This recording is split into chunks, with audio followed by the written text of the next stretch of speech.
Hey guys, just wanted to give you kind of an opening shot of the yard. Getting a lot of sun throughout the day. We had a good amount of rain about a week ago for a few days, and it responded very well to that. I'm still having some trouble spots here and there, but for the most part it's filling in really well, and it always tends to look its best in June. Wanted to do a quick video on 5 things that centipede grass does not like. So number 1, it'd be too much nitrogen throughout the course of the year.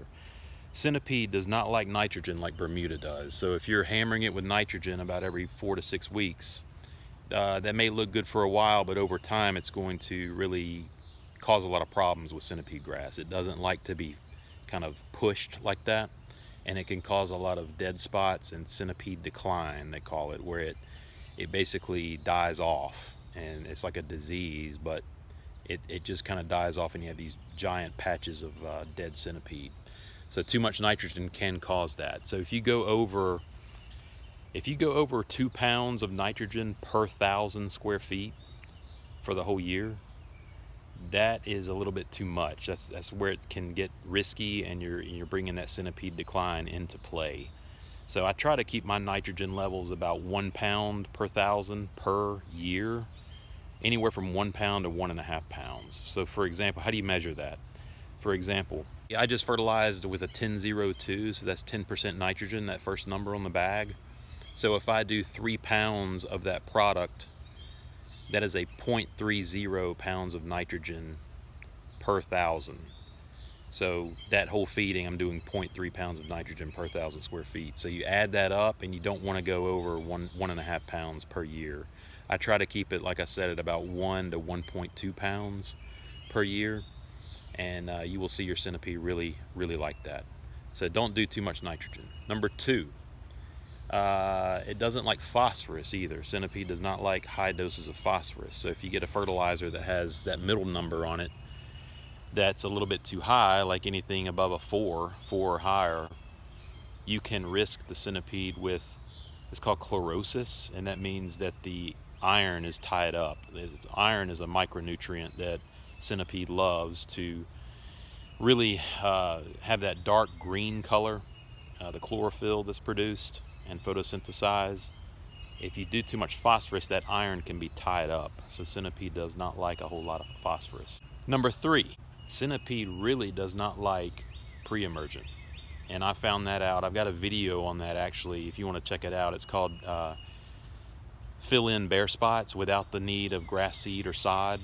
You can check that out. I'll link to it in the description below, but it's a pretty good before and after of what my lawn looked like when I was using pre-emergents versus what it looked like when I let it just kind of naturally grow and feed it correctly and not put a whole lot of chemicals down. It is kind of amazing the transformation that the lawn did after I stopped using pre-emergents. And they are known as a root pruner, so that, you know, that barrier is creating a chemical barrier where the weed seeds will not, they actually germinate, but that they hit that barrier and then they don't grow. But what that does is it sacrifices your root growth because it's known as a root pruner. And I've found that centipede, centipede's known as a sensitive type grass. It did not like the pre-emergent at all. I used to do it about every 3 months just to have that, because I had a big weed problem back here. But I found that did a lot more harm than good. And now that I haven't done pre-emergent, and I really just do like a fall application after the lawn has completely grown for the year, but I may just totally not do them anymore at all and just handle the weeds as I see them post-emergently. So that's number 3. Number 4, centipede does not like foot traffic. So I want to show you a couple spots. We play a lot of baseball back here, my family and I, and this is what we use as kind of the pitching area, and you can see here where it's just rubbed out, and it does not like a whole lot of foot traffic. This area is really weedy and just sparse and bare, and this will grow in if we kind of stay off of it, but we have fun playing back here, and we got some spots that are mainly from using this as almost like a sand lot. And look at all the weeds there. I'm gonna kill all these with Celsius. It's kind of a clover type weed, but the last couple years it's really taken over this spot, and I'm gonna knock it out with Celsius. But to get back on topic, since it's kind of a shallow rooted grass, centipede, it does not like that foot traffic, and it just kind of kills it off really quickly when you have consistent foot traffic on it. Number 5, I would say, is any herbicide that has 2,4-D in it. 2,4-D is a chemical that a lot of over-the-counter herbicides use, and I have read and seen with my own eyes that 2,4-D does not react well on centipede grass. Even some of those over-the-counter products will say that it's safe on centipede that have doses of 2,4-D in them. I would stay away from those, because you know, it's going to end up, it could end up killing off some of your centipede.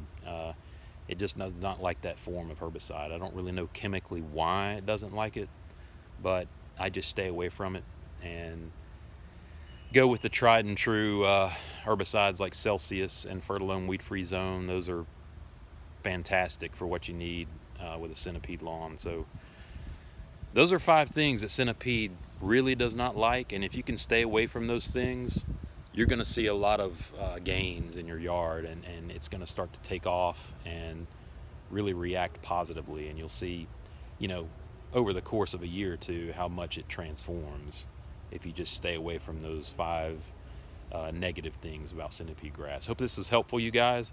If you liked the video, give me a like, or if you haven't subscribed, subscribe. And hope y'all have a great summer out there. It's coming up, so enjoy it out in the yard, and we'll see you next time.